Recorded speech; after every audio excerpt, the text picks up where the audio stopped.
All right, guys, we're live. Thanks very much. Thank you very much for waiting so patiently in the live chat for us and in the comment section as well. I really, really appreciate you guys. Um, we have a fun episode for you today. I promised you that we will be doing a special edition of Meme Review this week. So make sure that you stay with us till the end of the video if you want to check out the meme review. I promise you it'll be a good one. But before that, we have some stuff to get through. I thought there was something interesting happened this week that I really thought that we should be talking about. And before we get into it, obviously, help me welcome back to the show Kushal and Abhijit. Guys, welcome back. Ram Ram Jai Sa Shri Ram. Kamma Gani Hukum. Come on, Gani Hukum. I like that this is becoming like a regular thing. The three of us doing a podcast together. I'm enjoying this. So, I want to start with you, Abhijit, really quick. And I was talking to Kushal about this offline as well.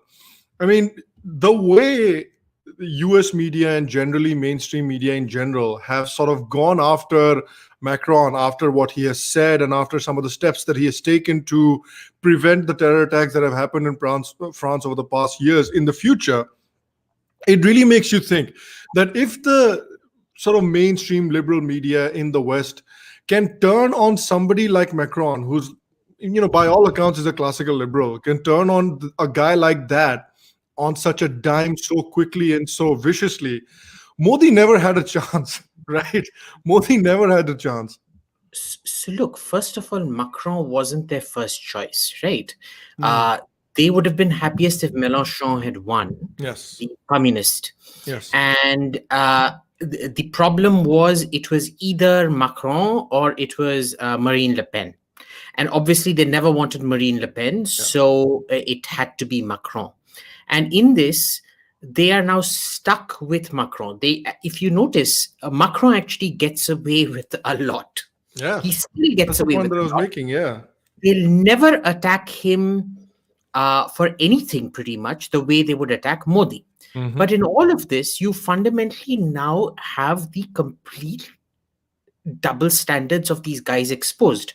In India, it is authoritarianism, Hindu nationalism, hurtling towards fascism. Yeah. In France, it's what militant secularism Yes. that tramples on the freedom of expression, right? Yeah. Like, if you're too secular also, you're damned. If you're not secular, apparently hurtling towards religious identitarianism, also you're damned. Mm-hmm. The only people here that have a right to religious identitarianism apparently are terrorists and regressive Muslims. Yes. At some point, you've really got to sit down and think. I think the French education minister really nailed it when he said the source of this rot, this trash, is all the garbage coming out of US universities. Yes. And I think we really have to look at the kind of shit, the absolute undiluted shit in the name of gender studies, sociology. What the hell is gender studies, man? Did you see, I want to ask you, did you see that we had gender studies in school, It was there was a gender studies professor in men's studies.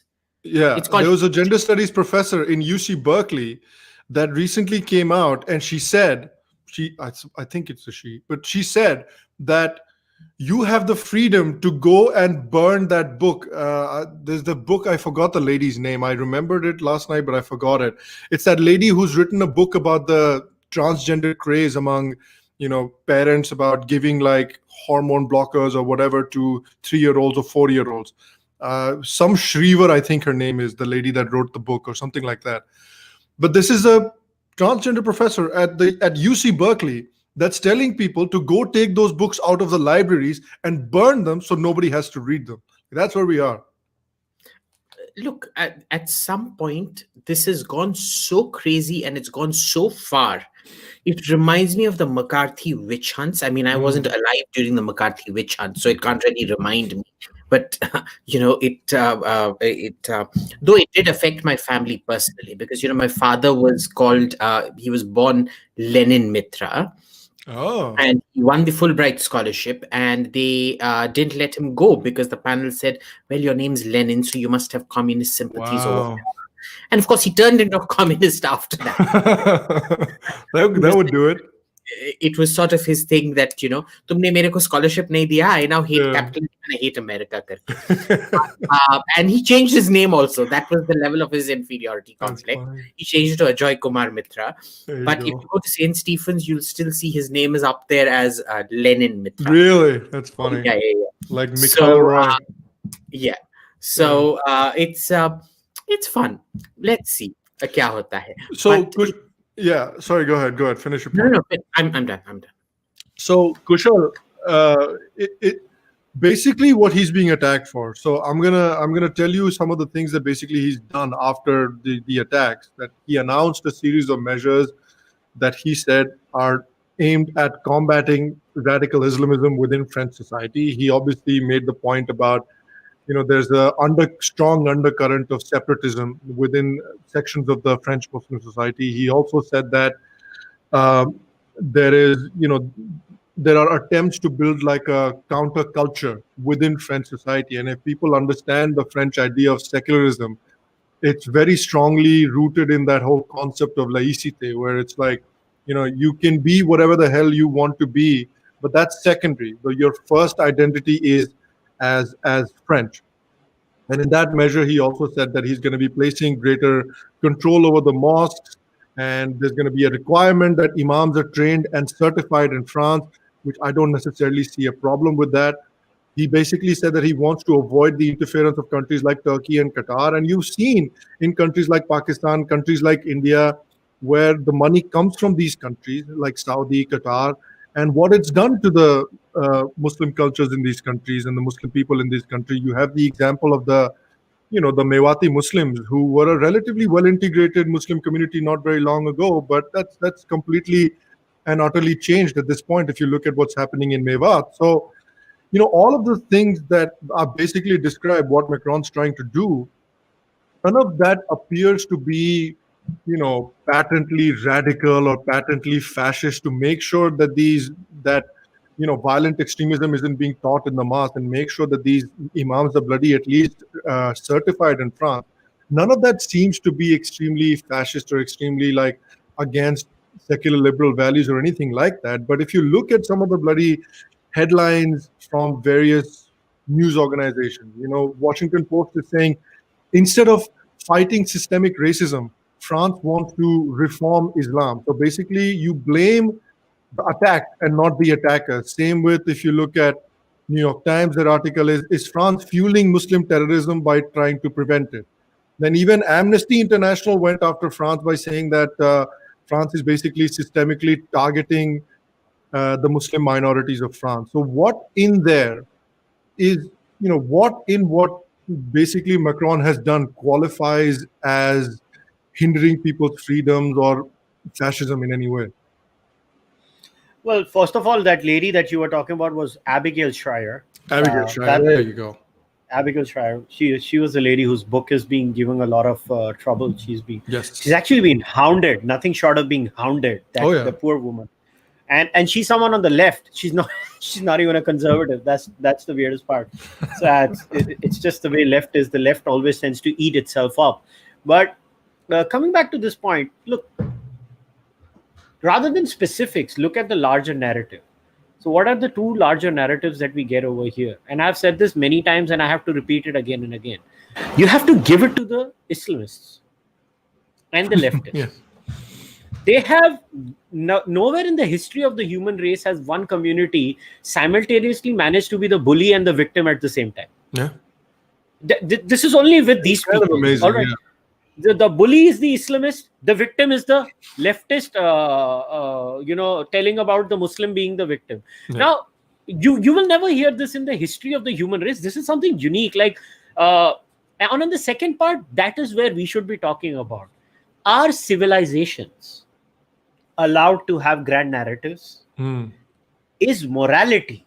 This is a moral issue, Shambhav. There is nothing else there. This is an issue of morality. Are some cultures and some value sets better than others? Now, I'm a moral objectivist. I have always been one. And this is why I don't get along with the postmodern Hindus too, because they're also not moral objectivists, they're moral subjectivists. I've been a moral objectivist all my life. For me, there are certain sets of values that are just better.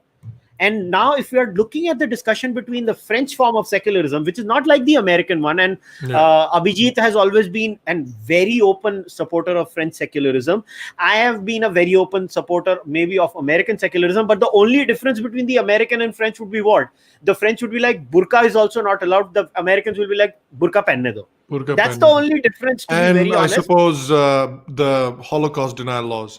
Yeah, Holocaust denial laws. But my whole point is that French values in totality, if I was to see somebody came to you, me or Abhijit and asked us, where would you like to live and with what set of values would you like to live?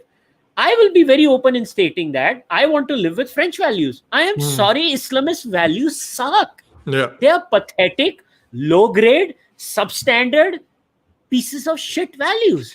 You don't want those values in your life. Yeah. What has humanity gained anything from Islamism other than uda dunga? They don't offer anything else. Yeah. See, if you don't like what's happening in France, right? That's their culture. Yeah. अरे तू क्यों जा रहा है उधर भाई? वो चले जा उधर से. जा जिधर रहना. And look at the irony. In fact, I remember Abhijit and I were having this conversation on a DM or in the DM group where we were discussing, look at what's happening in UAE. The Arab world is trying to modernize. और ये क्या कर रहे हैं? Yeah. ये हो रहा क्या है? In this whole thing, Saudi has kept quiet. Saudi, but chup baitha hua hai ki, I don't want any part of this. Just leave me out of this shit. But look, when it comes to France, we need to separate two things. One is racism in France, and the second is secularism in France. You know, the racism doesn't come from the secularism, because I have seen racism against North Africans, okay, against Muslims, but amazingly, it turns out the Indian community there, the Vietnamese community there, the other communities there are fantastically well integrated into French society. So how do you explain this? All right, why is it that everywhere you go, there is only one community that becomes a problem community that refuses to integrate? Right. To be fair, in France, there is certain levels of systemic racism against Black people as well. Christian Black people, say Senegalese or Cote d'Ivoire and things like that. Again, that is focused on that one community. Why isn't it affecting Indians? Why isn't it affecting French Vietnamese? Why doesn't it affect French Jews, etc., etc., etc.? So, you know, you have a big problem in France with the outlook of certain ethnic backgrounds and certain races. It is not uniform. And at that point, you have to ask, why is it that the negative view of a certain race and a certain religion is in parallel with their alienation from society? Yeah. Why is it that they have not been able to integrate into society? This is one side of things. Okay. I don't know what is the cause, what is the effect. Is it the racism that has led to a lack of integration, or the lack of integration that has led to racism? Because, you know, I don't see it with regards to other communities. When I go as an Indian, I look quite North African. I've never had a bad experience in France. Yeah. My mom's had a terrible experience because she didn't speak French. I speak broken French, and other than the fact that they can't understand my French and look at me as if I've gone bonkers, they'll try to help you out, you know. When I see all my relatives out there, my friends out there, they've all integrated just fine into society. One of them is a lady called Rehana Muhammad Kutti Sultan. Okay, how much more of a Malayali Muslim do you want than Rehana Muhammad Kutti? Now, Rehana Muhammad pretty up there. Yeah, is completely integrated into society. She has never faced racism out there. She tends to vote right wing out there. Yeah, because she now identifies as French and she believes secularism is inherent to the French Republic. She is devout Muslim. She does not eat pork, but she is integrated into those ideals. Why is it that she doesn't face the same? And she's dark, she's Mallu, right? Why doesn't she face the same racism as, say, one of these chaps from the Algeria? Who are ostensibly fairer than the Mallus. There's clearly some issue out here that the Western media doesn't want to look at. Now, let's leave this aside for a minute. Let's look at French secularism. What is the origin of French secularism? Laïcité. And, secularism is a very misleading word because there's so many shades of totally different kinds of secularism. Laïcité is born of anti-clericalism. Yes. Knee-jerk, immediate opposition to all things religious, all religious institutions, all religious identification that starts off at the French Revolution. Okay? So if it's religion, it is bad. It has no place in public life. Get the hell out, rid of it. Okay? That is French secularism. American secularism comes from the English Civil War, the Puritans versus the monarchists, the Puritans being purer and, the persecution of Catholics and all of that out there. So the belief was it didn't matter how mad you were in religious terms, you had to be accommodated, right?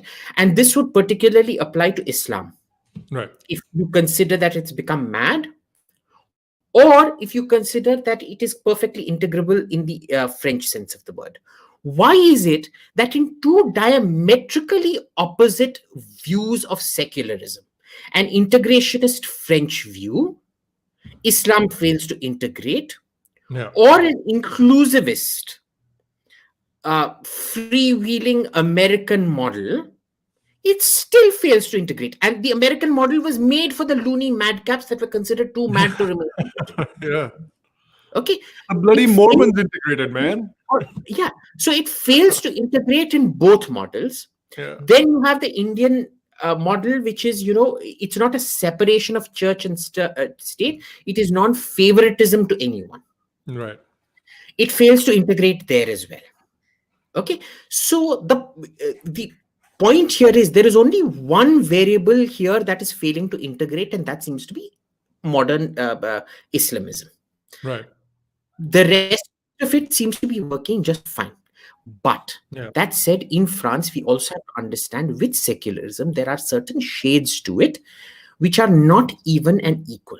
So when the prohibition under Sarkozy, before Sarkozy, I think it was under Sarkozy, the rule came out that there had to be no ostensible displays of religion in classrooms.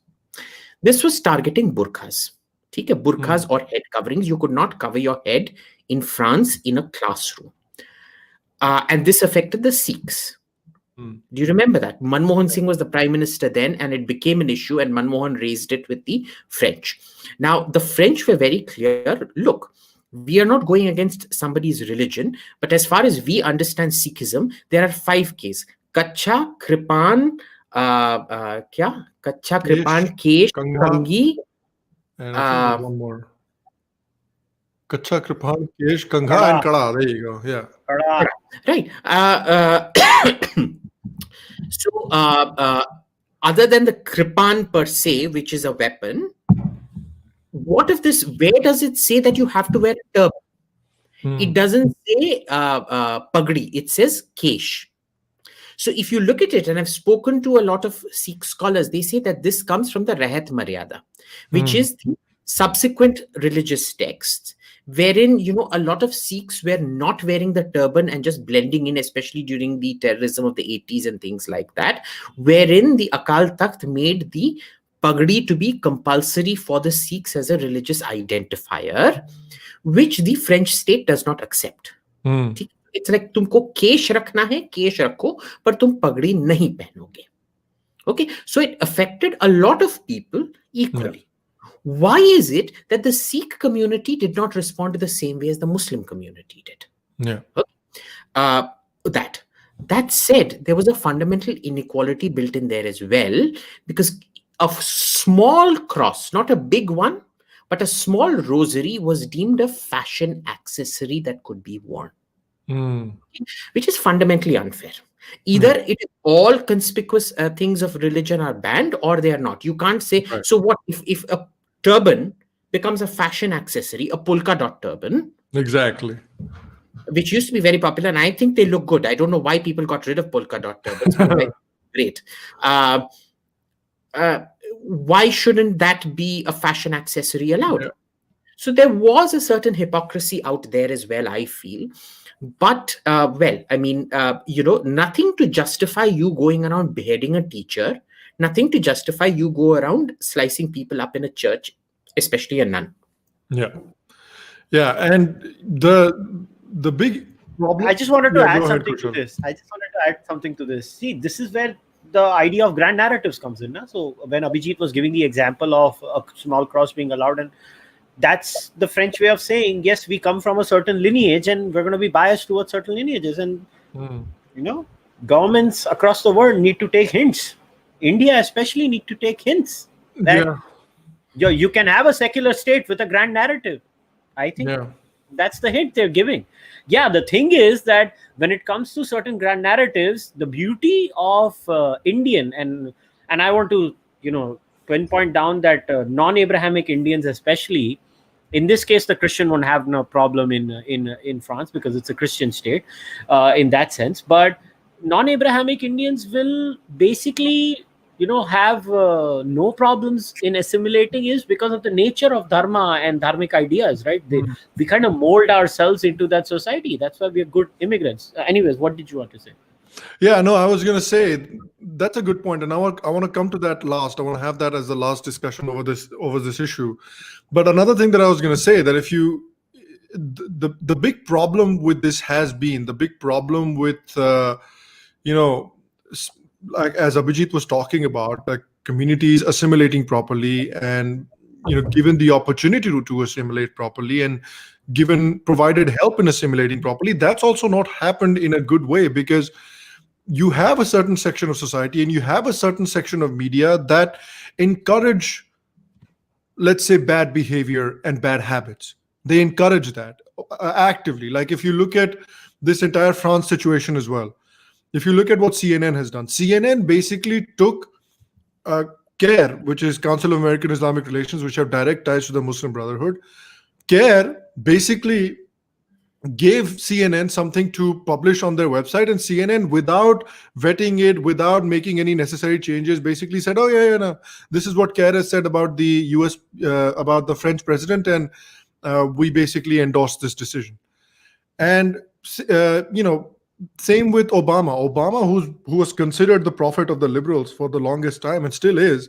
Remember what Obama had said. Obama had said that on record, he had said at the 2012 UN General Assembly, he had said that the future of the world must not belong to those people who slander the prophet of Islam.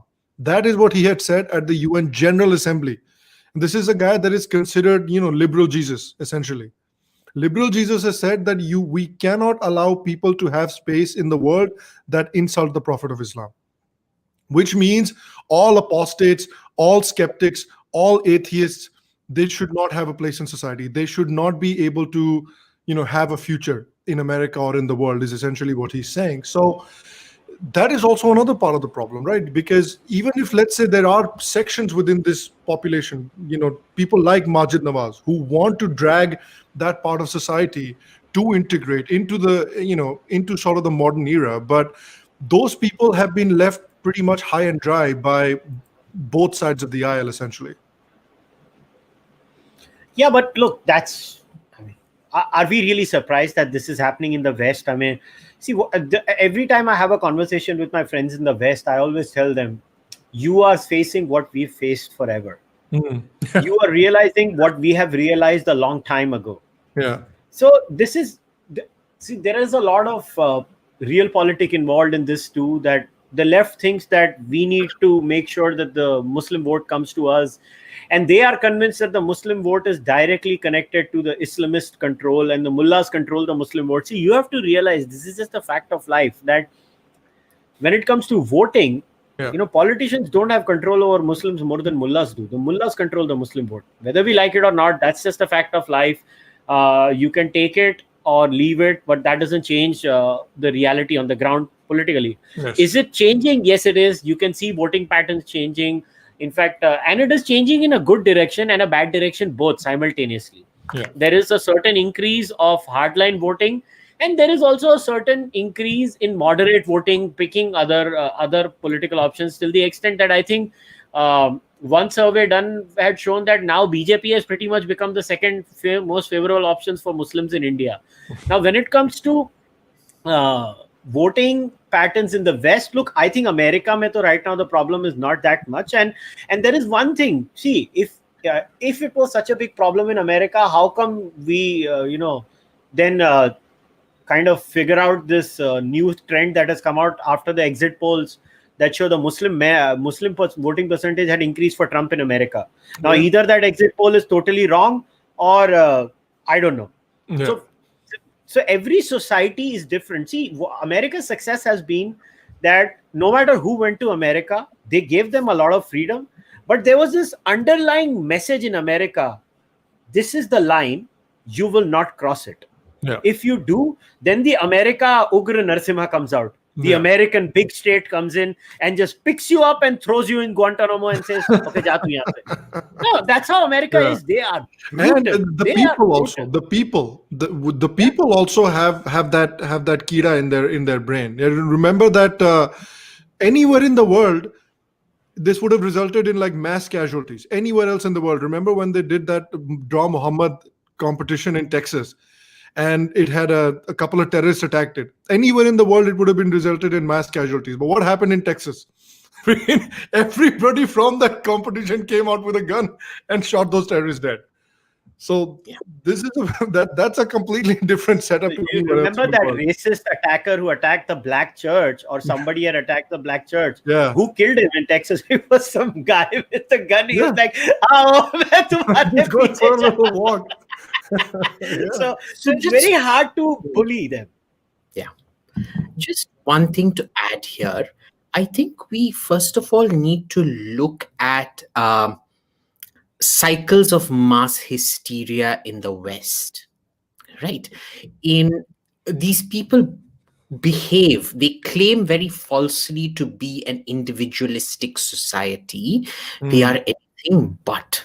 And their mass hysterias, they've not really changed since the time of the pogroms, where you go burn your friendly Jewish neighbor for drinking the blood of Christian martyr child. The slogan has changed. It's no longer the Jew and it's no longer the martyr child, but the lynch mobs, they have always remained the same. And this is something people tend to forget about Christian Europe and America, the Salem witch trials, etc., etc. And I'll give you an example. In the early 1800s through mid 1800s onwards till the early 1900s, actually early 1800s to the 1900s, evangelical Christianity was extremely popular. It was the done thing to talk about your faith. And if you read William Dalrymple's book about Bahadur Shah Zafar and the revolt, the revolt of 1857, he shows you how it was, all of it almost was brought about by this evangelical Christian in your face kind of talking about religion. Yeah. Which is why after that the British brought in the policy of non-interfering in local religion. Okay, because like it or not, the abolition of sati wasn't done for the betterment of Indians. It was done for the promotion of Christianity. Raja Ram Mohan Roy approached it from a different agenda, but the British government approached it from a completely different agenda. Right? This was number one.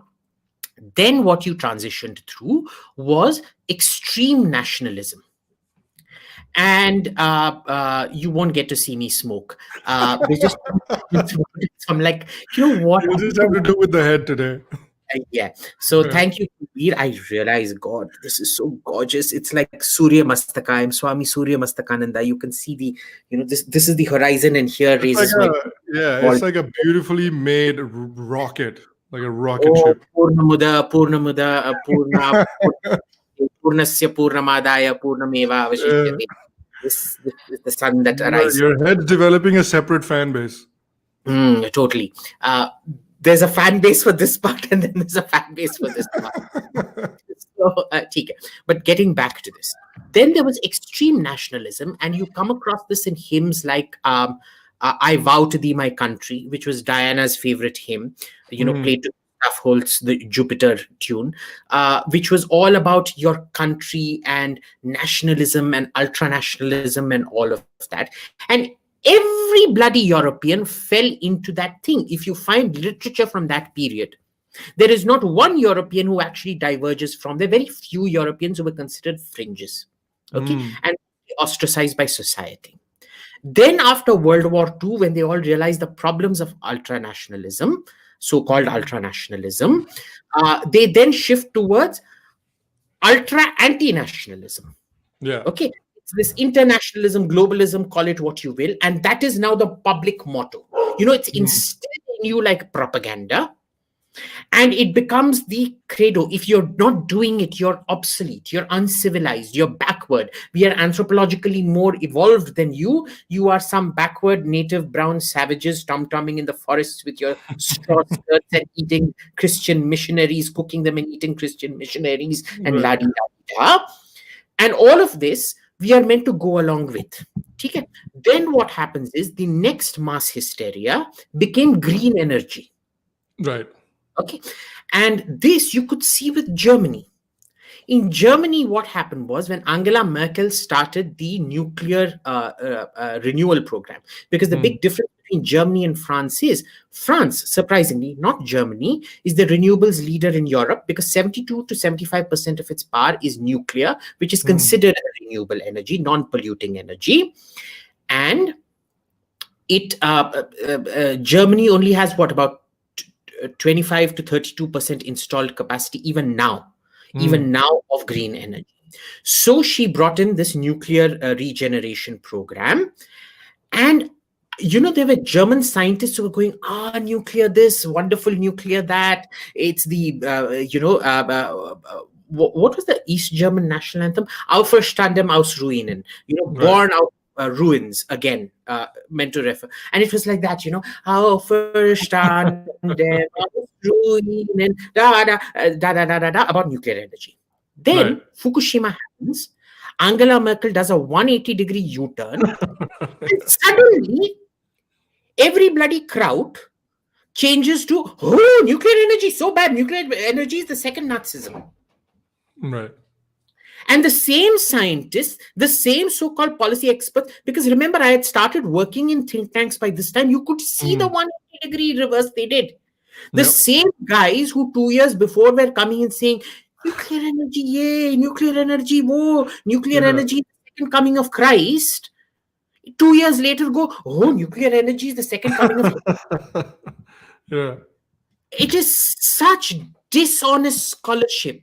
It is such dishonest everything.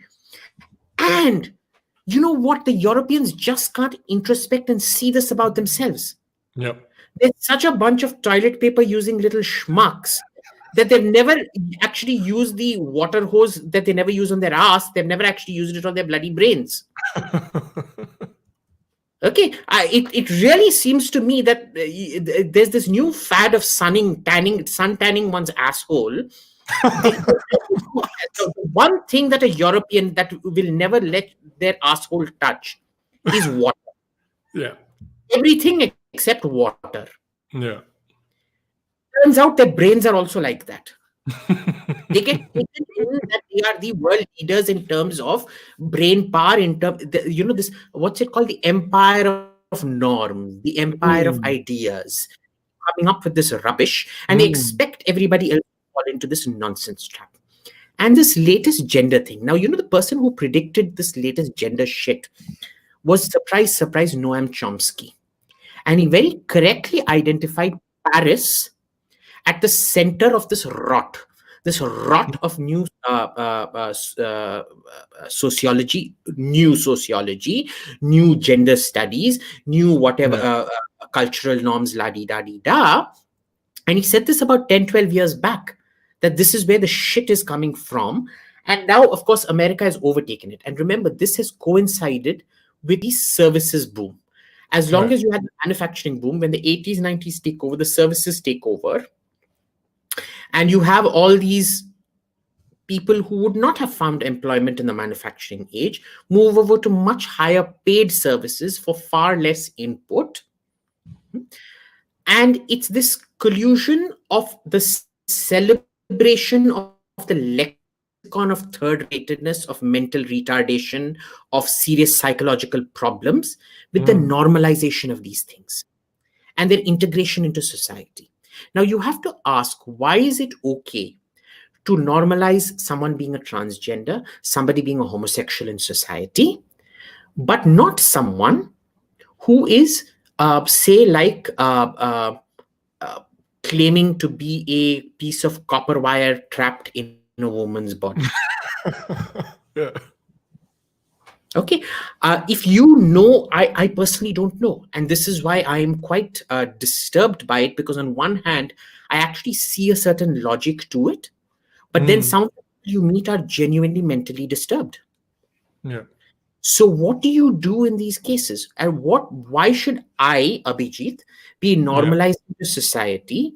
Because for a lot of people, I am a dirty fag, crazy nut job who deserves to be in a psychiatric asylum, compared to somebody who believes that on Mondays, Tuesdays, and Wednesdays, they are a man. On Thursdays, Fridays, Saturday, they're a woman. And on Sundays, they are actually the cherry topping on a Black Forest cake.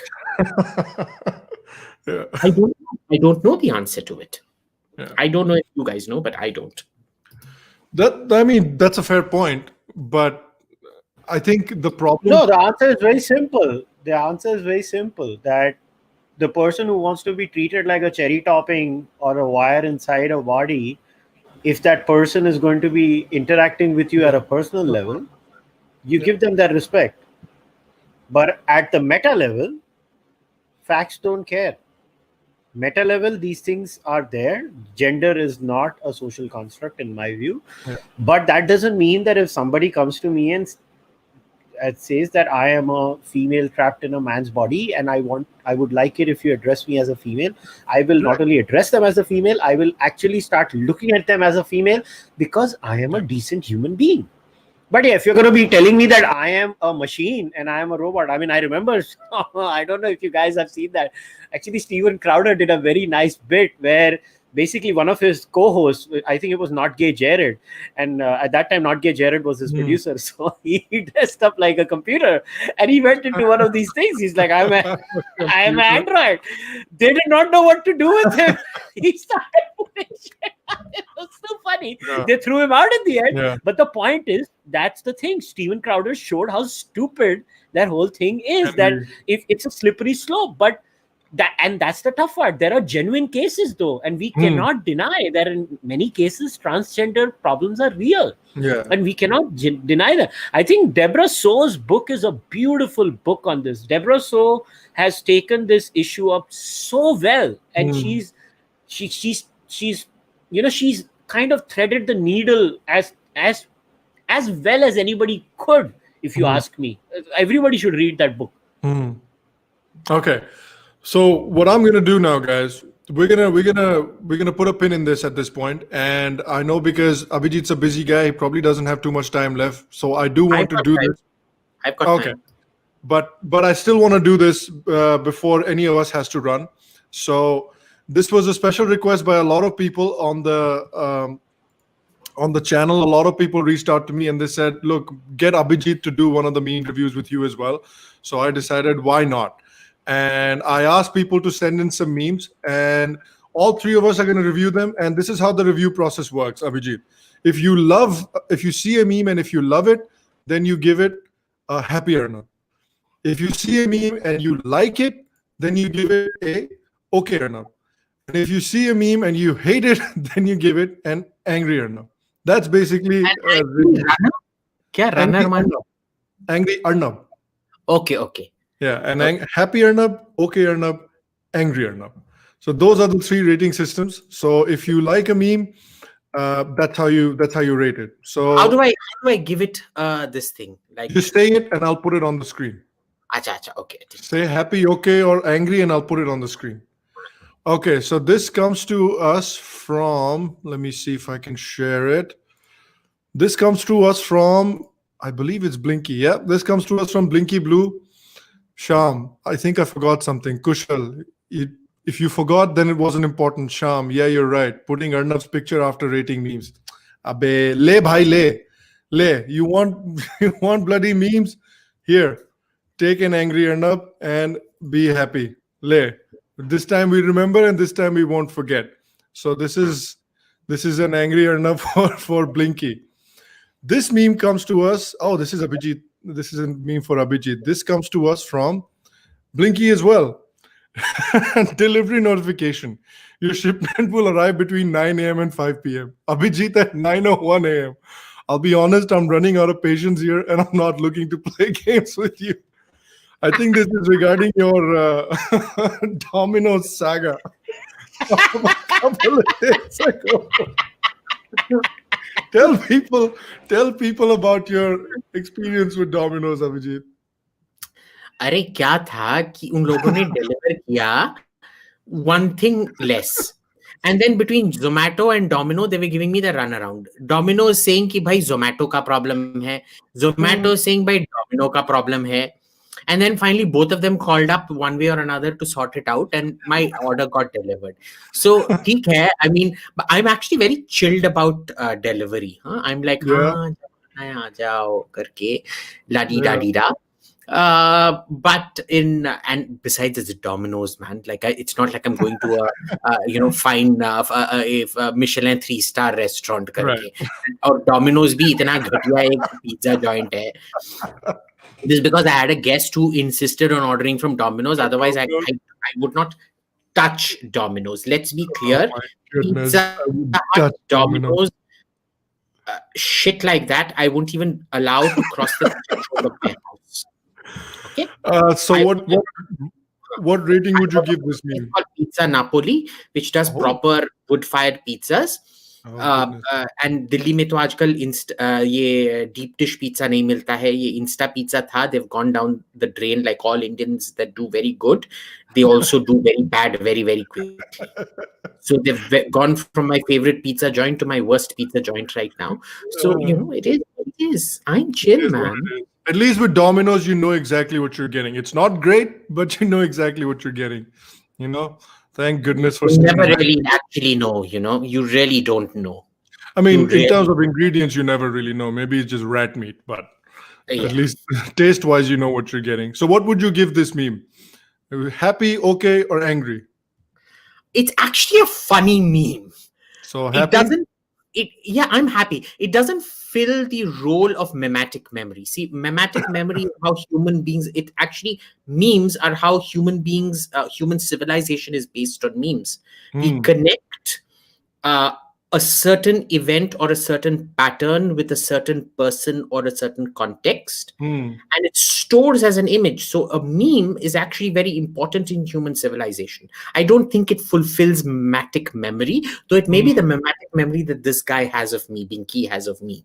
So it is very, very sad. Yeah. Had it been Abhijit with pretending to be Marie Antoinette, holding her head on a plate, saying, "You never served me caviar as my last meal," that would have been more my mimetic view. I see. But it's clearly not his mimetic view of me. Iska meme bhi fancy hai. This comes to us from Blinky as well. Look at that. Blinky doubleheader. This comes to us from Blinky as well.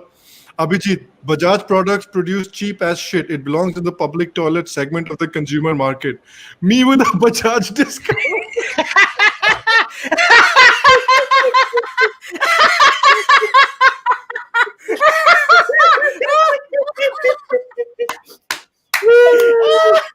This is good. This is really good. It's really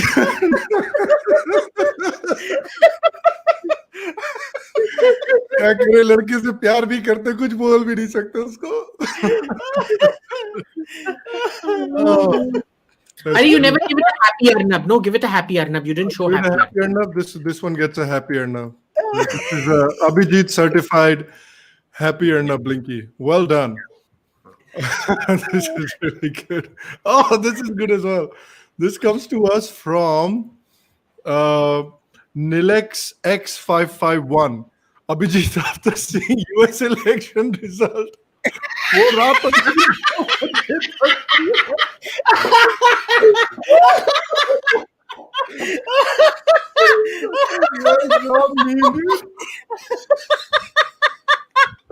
वो रात में 2 बजे Oh God. that's good. That's a well-made meme. That's a really well-made meme. Yeah. I will give it a happy Arnab. What about you, Abhijit? Me too. Happy Arnab all the way. Yeah, Kushal? Yeah. Happy Arnab. Well done, Lex XX51. That's fantastic.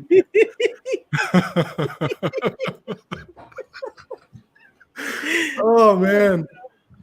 You know what? In a weird, in a perverted sense, we are gonna miss Trump. Like definitely, people are gonna. It was so much fun. The best fun about him was watching all the liberals go ape shit. Dude, you know who's gonna miss them the most? Who's gonna miss Mark Dice? All these Mark Dice, of course, but all these freaking late night people. What are they gonna talk about? CNN will miss him. For 4 years, Stephen Colbert, Jimmy Kimmel, Fallon, Trevor Noah, they had every single show was about Trump. What are they going to do now? Look, I bet you CNN is going to go into the red now. Because nobody's going to watch their shit content. What has CNN become? Once upon a time, they used to keep the America page and the world page separate. Yeah. They've gotten rid of the international edition. I mean, technically they've got America International Edition on top. Yeah. But everything on the international page, watch Van Jones cry. Yeah. Watch Cuomo destroy Trump. Watch, what's that fellow's name? Fat chubby fellow that Mark Dice keeps making fun of. Brian Stelter. Brian Stelter, yeah. So Brian Stelter. वो अलग piece है. Today, democracy and freedom won.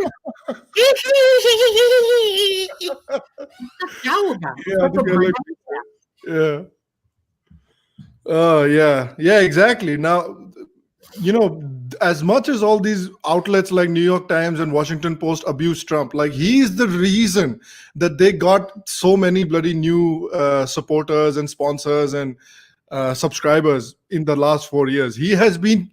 Trump is responsible for keeping legacy media alive, basically, in the last 4 years.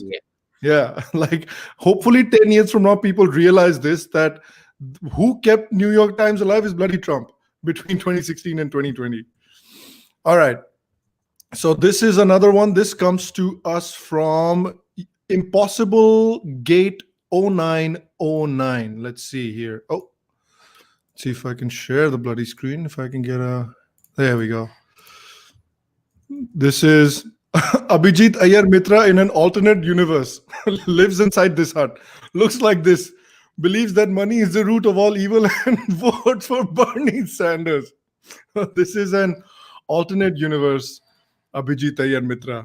This is it's not an alternate universe. It's a bloody hellhole of a universe. I don't know if you've seen this movie called Event Horizon. Yes. It's actually a scary horror movie where it's 200-300 years down the line where the starship goes into an alternate universe which is undiluted evil. Can you imagine me living in a hut, me wearing a loincloth, voting for Bernie Sanders? Are you kidding me? That's bloody traumatic, man. Like, dude, I'm not going to sleep tonight because you made that meme. What kind of a sick person are you? Shame on you. Very good meme. On you. Yes, very good meme. Okay. So is it okay or is it happy? Happy Arnab. Kya baat hai. So happy Arnab for Abhijit, and I think Kushal gave it an okay Arnab, right? Okay Arnab for me and Kushal as well. So well done to you. Impossible Gate 0909. This comes to us from Hatim Hentai. Oh wow, what a name that is. Hatim Hentai. The viewers know what hentai is? I would hope so. I would hope they know, because it's gonna be hard to explain it to them. Yes, I'm not going to explain it because no matter how much... I'll get demonetized while explaining what hentai is to Google hentai. It's a Japanese Please Google word. hentai, yeah. AI, Please Google hentai. So this comes to us from Hatim Hentai. चू है तुम्हारा लड़का चू है ये important नहीं है हमारा लड़का है ये इम्पोर्टेंट है ये मिर्जापुर का डायलॉग है ये त्रिपाठी जी देते हैं ना हाँ yeah this is from Mirzapur. Oh, this is amazing. This is really good. I like this. Everybody hates Obama now. It's like that song, right? You remember System of a Down? System of a Down has a song called Chop Suey. Chop Suey has these lyrics at the end of the song. Father, why have you forsaken me? It's basically that. It's everybody saying to Obama. But that's from the Bible, huh? That's I know. Saying, I know it from System of a Down. So there you go. Abhijit would not know what System of a Down is. That's rock music. Do you not listen to rock music at all? No, he won't. Thoda vocabulary do I look like a person that listens to rock music? What the hell is wrong with rock music? I'm sorry, I don't mix with sweaty people in some arena doing people at operas get sweaty also. It's hot as balls in a bloody amphitheater. Yeah, I don't. I'm sorry. I don't go to watch druggies sit and strum away at guitars and commit suicide at 35 or whatever shit. Suicide at 30. Yeah, I don't do that crap. I go to the opera.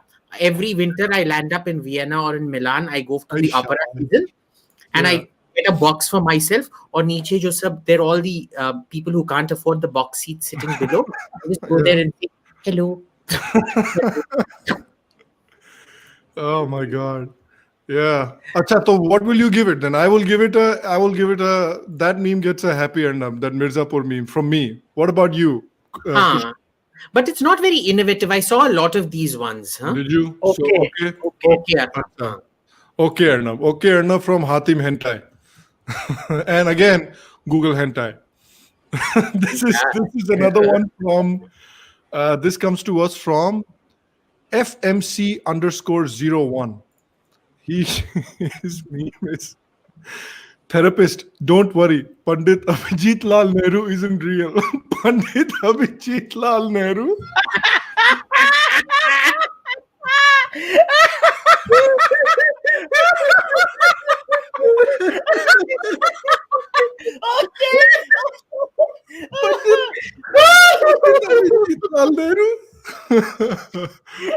This is a happy ending from me. This is another scene from Event Horizon. This is another scene from Event Horizon. No, but I'm actually, if I'm your nightmare, I'm very happy. You don't become my nightmare. I'm allowed to become your nightmare. Yeah. But sir, मेरे picture meme बनाते हैं भाई. दूसरे लोगों को नहीं मिला क्या मीम बनाते हैं? This week invite Abhijit. तेरे और राहुल रोशन के ऊपर होते हैं. Yeah. They said this week invite Abhijit and we want to share some Abhijit memes because people have been posting Abhijit memes on my subreddit for a while. And they said Pandit Abhijit Lal Nehru isn't real. Can I please reply to my tweet with that photo? I want to make it my profile, this thing. I'm even going to change my name to Pandit Abhijit Lal Nehru. If you do it today, I will do it today. As soon as our live stream is over, I will share that photo with you and you have to make it your profile picture. I'm making it my profile photo, dude. I totally am. So this gets an happy Arnab and FMC_01. Abhijit's going to be making that his profile picture. That's pretty good. Okay. Next comes to us from, oh my God, this is a very hashtag relatable meme. This comes to us from, Hatim Hentai again. Hatim Hentai. Another meme from Hatim. This is, we Indians need to better educate ourselves to counter the global information warfare and propaganda. Meanwhile, Indian media. Lot aaya Ramayan ka jatayu. That's so true. This is a relatable meme. So true, dude. This is so true and it's so sad. Actually, a classic of mimetic memory. Yeah. This kind of sums up the sociological situation to a T. Total smiling Arnab. You should actually have one of guffawing Arnab, which is awarded in extraordinary circumstances. So he's so upset about it as well. Hatim Hentai is so upset about it because he said, caption this because I can't. He's so sad about it. Can't even bring himself to caption it. So this gets the Abhijit Iyer-Mitra stamp of approval, I'm guessing. So I think we all three of us can give it a happy Arnab. Well done, Hatim Hentai. And well done on that fantastic name as well. This, you might enjoy this as well, Abhijit. I don't know if you can see it, but I'll try and read it out. It's very small. This is by Jitendra Salgaonkar. The caption is a diet plan that works for everybody. And it's a photo in a in a library or a bookstore. It says, time to get that summer body. And look at the book, Diet and Karl Marx. It's a diet plan that works for everybody. Everyone loses weight. Hell yeah. I mean, you enter starvation. Yeah. The one way to, it's called the starvation diet. I know Karl Marx. Yeah, I endured 43 days in jail. So I know exactly what socialism looks like. There you go. Exactly. I feel like you know about it more than most. So this definitely, for me, this gets okay Arnab because it's such a hashtag relatable meme. So well done. This gets a happy okay Arnab. Okay Arnab, enjoy. This is a good one too. This comes to us from Rutvik_008. Rutvik_008 says, Librando is an apologist after every terror attack. Thak gaya hu bro, terrorism has no religion. Bolte. Look at Pepe.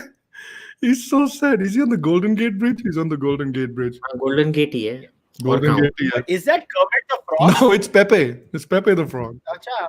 Pepe the Frog. Sad Pepe है बेचारा. थक गया हूँ bro. Terrorism has no religion बोलते. लेकिन क्या करें? काम है, जॉब है, करना पड़ता है ना, वरना NDTV पे कौन आएगा देखने हम लोगों को. So this gets okay enough from me. This was a hashtag relatable meme, solid okay enough meme. Well done, Rutvik_008. This is a good one. I like this one. This comes to us from Crime Master Gogo. It's a great name as well. Crime Master Gogo's meme is exit polls versus election results. I like this one. I like this one a lot. Oh God!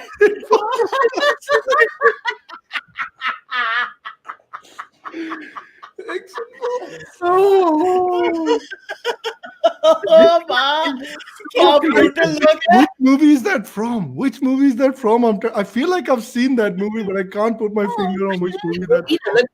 वही picture से नहीं है. On the left is the guy. Is the freaking what's his name? वो तो लालू का बेटा है left में, और राइट में अपना वो खान, क्या नाम है उसका? Khan, right?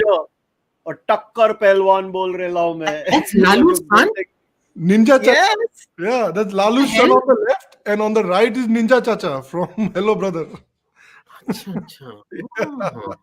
What is very well done. What is his name? What is the Lalu's son's name? Tejasvi? नहीं तेजस्वी तेजस्वी नहीं है, तेजस्वी नहीं है, ये वो like Krishna reincarnated or something. Oh my God, this is really good. Apparently the picture is Ishq. अच्छा, Ishq है क्या? Oh yes, maybe. And ask the audience if you know what his name is. Razak Khan है, actor का नाम रज़ाक खान है. Tej Pratap. Tej Pratap. Yeah, Tej Pratap Yadav. That's the guy. Tej Pratap Yadav. I like this meme. This is a good meme. Yeah. Good find, dude. Good find. Nice photo find. This definitely gets a happy Arnab. This is good effort. Well done. And finally, this meme comes to us from Blinky Blue as well. This is Mysore Napak returns. Top 10 rappers that Eminem was too afraid to diss.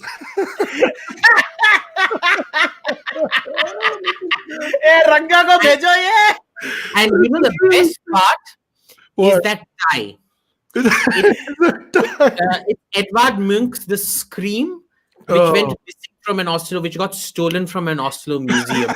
I think it's a horrible tie, and I've told Anand so many times, change that goddamn suit because it is so obsolete and it is so horrendous. I don't know what is worse, the tie or the suit. Very like 1980s Bollywood. It's very 1980s Bollywood.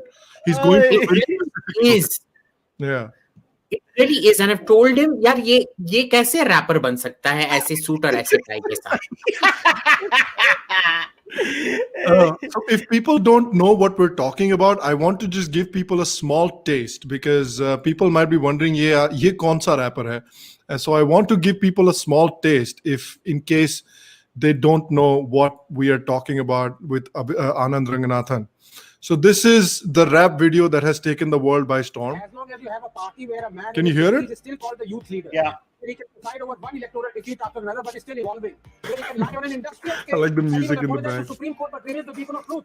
Where your compatriots are more meritorious, but they will never appraise you. Where you keep people towards the socialism, but become rich yourself. Where you storm on the human rights of a million, but oppose the abrogation of the law that allows it. Where you and your family ban books, arrest poets, writers, journalists, storm or burn down newspaper buildings, impose emergency, but you still claim to stand up for freedom of speech and expression. Where politics is in your shirt and your pants. Dude, this is like Shankar, that Mahadevan guy's Breathless song. Where you haven't accepted Yes.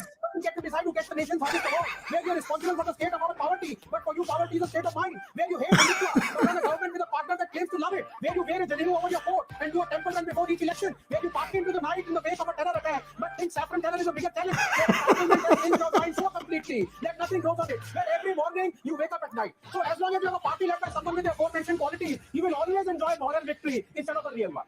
Nicely done. Well done. Well done. That deserves to be up there. If I was Eminem, I wouldn't mess with that either. I would not mess with that either. So that's what the whole fuss is about. That's the new rapper on the block. We all know Honey Singh. We all know Badshah. Now you'll get to know Anand Ranganathan Shah. So get used to that. So that's a good meme. What would you give it? What would you guys give it? Okay, Arnab. Okay, Arnab, for you. What about you, Kushal? Okay. So that is a solid okay, Arnab, as well. Well done, big Blinky Blue. Blinky Blue got all. Blinky Blue got an angry, Blinky Blue got happy, and Blinky Blue got okay as well. So well done, my guy. Eminem Ranganathan. Eminem Ranganathan. That's good. That's good.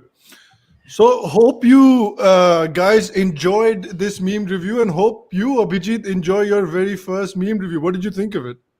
I really enjoyed it. It's always fun getting this stuff. Yeah. And it just amazes me when I see so much creativity and genuine truths come out through humor, because I think humor is the best capsule to deliver a bitter medicine frequently. Right. And some of the funniest people I know are these anonymous handles that I've met on Twitter. Yep. Yeah. They're much funnier than professional comedians because it's both genuinely funny and it's genuinely a bitter pill. So yeah, man, always. This is fun. Enjoyed it. Yeah. I always enjoy these meme reviews, and hopefully you guys also enjoyed Abhijit being here. A lot of people had asked me to bring Abhijit on to do one of these, so hopefully you guys enjoyed that as well. And Kushal, it's always fun to do these with you because people really seem to enjoy your laugh. This is from another guy, Raftar Kuch Seeko. This is for Anand Ranganathan. Pandit Abhijit Lal Nehru was the best. Yes, and he's about to change his display picture as well, so get ready for that. But other than that, guys, Abhijit, Kushal, thanks for coming on, and thanks for doing the meme review with me. This was a lot of fun. Bye-bye. Awesome. All right, guys. Well, if you like the episode, like, share, subscribe. I'll be posting the meme review on the main channel as a separate video as well, so keep an eye out for that. And other than that, obviously, you can go follow Kushal at the Charvaka podcast on YouTube. You can follow Abhijit on Twitter and all the other fun places where he's putting out lots of articles and great opinions.